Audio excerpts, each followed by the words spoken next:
Good evening, gentlemen. The Prime Minister of Canada, Mr. Trudeau, has just finished a press conference. And to be very frank, it was a very, very disappointing performance because he never answered any questions properly. He was talking always of rule of law. Now, what is rule of law? This is actually nothing but the principle of natural justice, which is enshrined in the Constitution of Canada and India, and we've taken it from the British. Now, I think he's under great pressure, to be very frank, and he's still living in a dream world.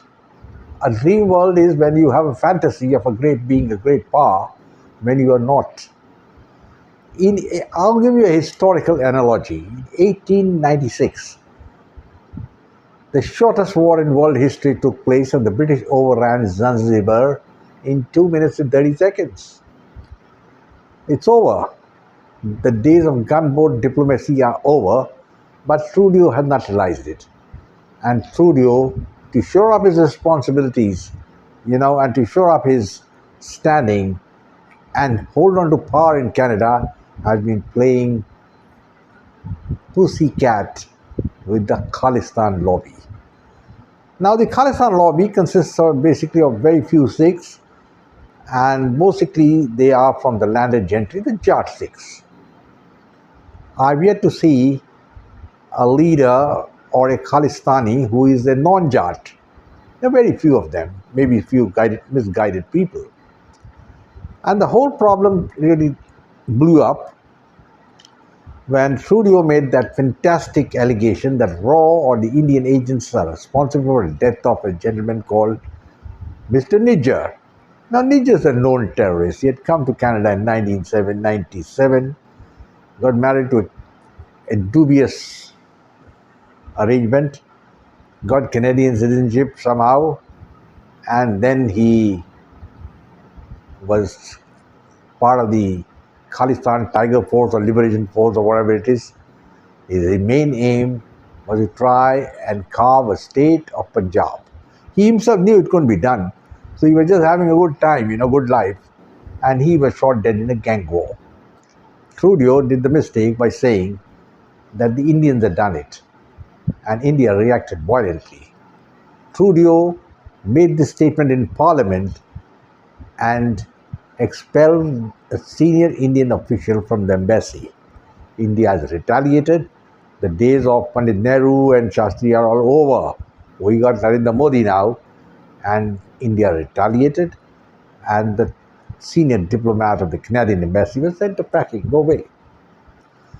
Well, gentlemen, that's not the end of it. India has cancelled, I would say suspended the visa services also for Canada. This was required. Because who were the people who were asking for these visas? They were the Khalistanis who wanted to come to India and recruit more people and try and convince people in Punjab that, well, you need to have a separate state. The Khalistanis have failed to realize that they consist of just about 25 million people all over the country, all over the world, and most of them are concentrated in India, and there's very few in Canada, where they make about 2% of the population. And such a diversified and spread out community, which is so very, very integral to India, cannot have an independent Sikh state. It's not viable, not possible. Well, the only possibility is that Lahore is included, but that they don't want to do it because they're getting money from the ISI.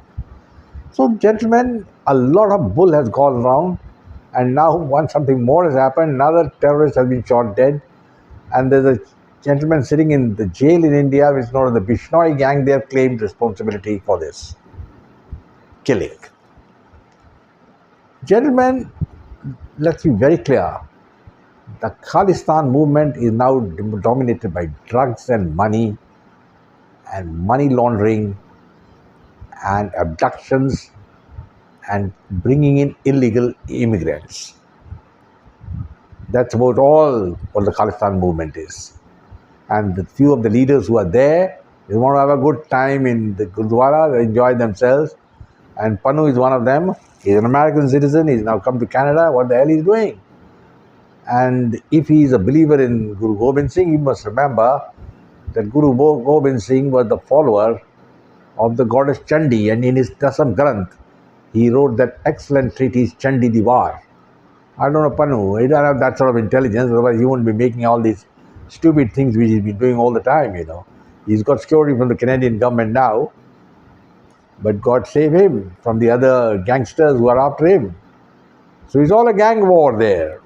I don't think India's got anything to do whatsoever with the killing of these funny men. They're very small men, What is the use in killing them? Nothing going to come of it. They're just little wasps who sting here and there and go away.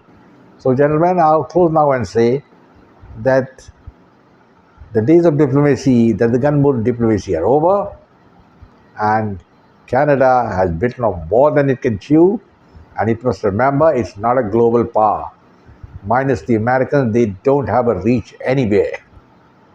So they should understand the limitations. And they should understand that when you foment terrorism in their own backyard, then you cut your own neck. That's what happened to Pakistan, you remember? And very soon Canada is going to learn a harsh lesson also. I close now saying, gentlemen, goodbye. God bless. Take care. And don't forget to subscribe to my channel, share it with your friends, and come back for more. Goodbye.